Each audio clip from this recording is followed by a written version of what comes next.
Workers পার্টির সভাপতি রাশেদ খান মেননকে আটক করা হয়েছে বলে জানিয়েছে Dhaka metropolitan police DMP.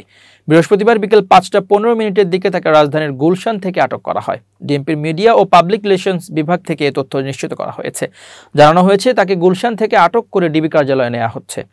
Awami League নেতৃত্বাধীন 14 দলীয় জোটের অন্যতম শরিক দল ওয়ার্কার্স পার্টি। আওয়ামী লীগ আমলে তিনি প্রথমে বেসরকারি বিমান পরিবহন মন্ত্রী এবং পরে সমাজ কল্যাণ মন্ত্রীর দায়িত্ব পালন করেন। বৈষম্য বিরোধী ছাত্র আন্দোলনের কর্মসূচি চলাকালে আইনশৃঙ্খলা বাহিনীর সঙ্গে বিক্ষোভকারীদের সংঘর্ষে নিহতের ঘটনায় সম্প্রতি দায়ের করা কয়েকটি মামলায় মেননকে আসামি করা হয়েছে। ওয়ার্কার্স পার্টির কেন্দ্রীয় কমিটির সদস্য মোস্তফা আলমগীর রতন গণমাধ্যমকে বলেন, রাশেদ খান মেননকে তার বনানীর বাসা থেকে বিকাল 5টা 15 মিনিটে ডিবি পরিচয়ে সাদা পোশাকের লোকজন আটক করে নিয়ে গেছে। অন্যদিকে হত্যা মামলায় গ্রেপ্তার 71 টেলিভিশন থেকে চাকরিচ্যুত head of news Shakil Ahmed ও প্রিন্সিপাল করেসপন্ডেন্ট ফারজানার উপর 4 দিনের রিমান্ড মঞ্জুর করেছেন আদালত। বৃহস্পতিবার 22 আগস্ট ঢাকার মেট্রোপলিটন ম্যাজিস্ট্রেট আহমদ হুমায়ুন কবিরের আদালত এই রিমান্ড মঞ্জুর করেন। রাষ্ট্রপক্ষের আইনজীবী ওমর ফারুক বলেন, এই দুই সাংবাদিক নানাভাবে উস্কানি দিয়ে বৈষম্য বিরোধী আন্দোলনে হত্যাকাণ্ড ঘটিয়েছিলেন।